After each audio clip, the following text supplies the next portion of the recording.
Here's a gorgeous little pocket set. This is the Sharp model TR-210 from 1958, or at the very latest 1959, and it's in the quite rare lilac color.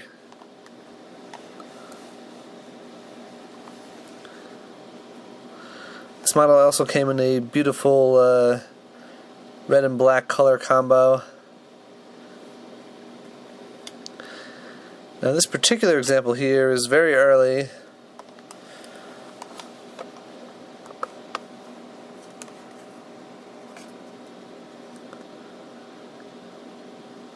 There's a serial number there. It's probably got a date encoded in it or something along those lines. They surely didn't make that many of these sets, although it does appear to have been a reasonably popular model that was made for a number of years. But this is an early example. You can see it's got those nice oval transistors, which I believe are made by Hitachi, although they're not marked as to who made them. It's got a nice little old-fashioned style glass diode there.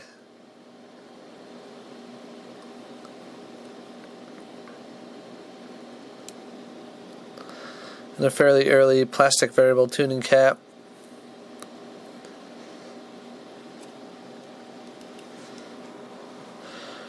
Although the set is all original, it does still work fairly well, in fact.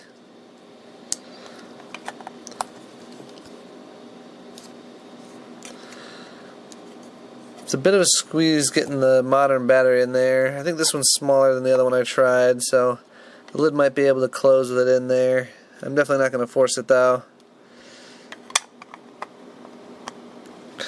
This is definitely more of a display set. Okay, so it does close with that battery. Well, let's hear it play.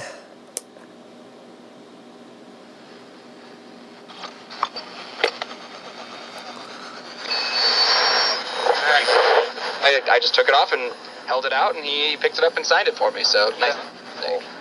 Took it into the game with you? Oh, hell no. I took it right back to the car. Oh, so you locked it up. So that's a nice keepsake. Right, $99. A $700 value for only $99.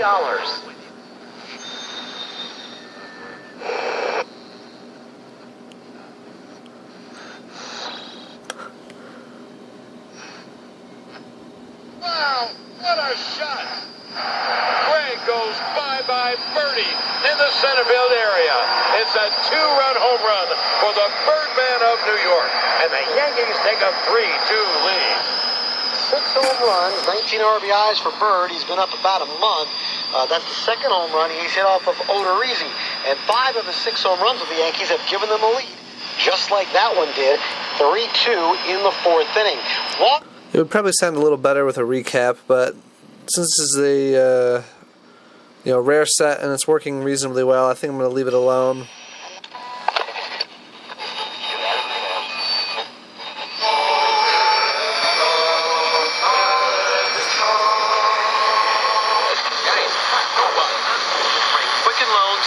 In the nation in customer satisfaction.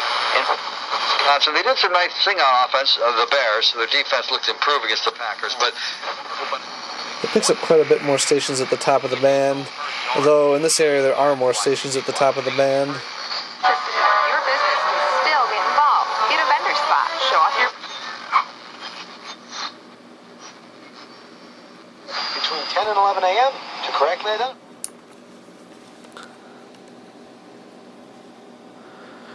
This set has dual earphone connectors, something that was pretty common on early Japanese sets but was dropped on later ones.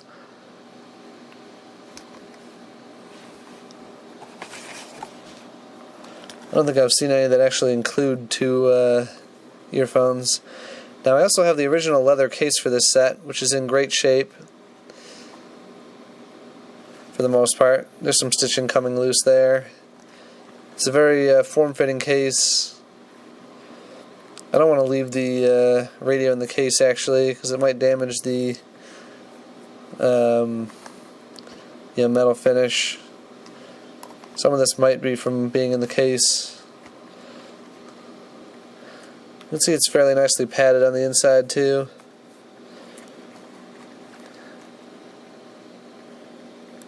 This isn't original, but it came with the radio, so I left it, in place. Looks like the Mack Truck Bulldog. Someone decided to add that. This little pouch here is a holder for the earphone. Kind of an unusually shaped one. It's like a little pill.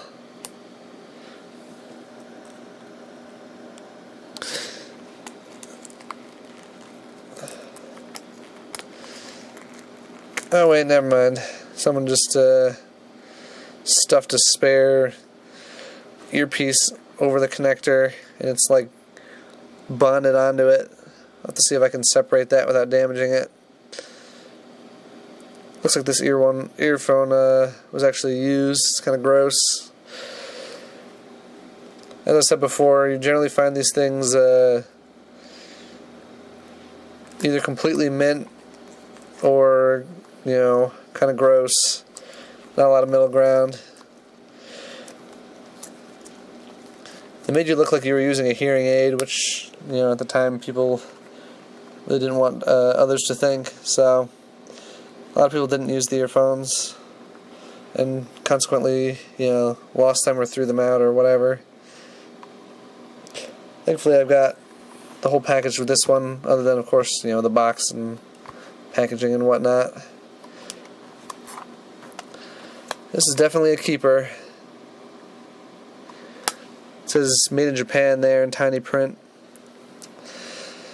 I think this one saw a fair bit of use just based on how worn the case latches are, but whoever owned it before me kept it in good condition. Back is fairly loose. Doesn't take much to knock it off when there's a battery knot in there. The only real damage is a little bit of a melt mark there, but it's very superficial. That should polish off pretty easily. I haven't really done anything to this set other than a, careful wipe down with a wet paper towel. Well, thanks for watching.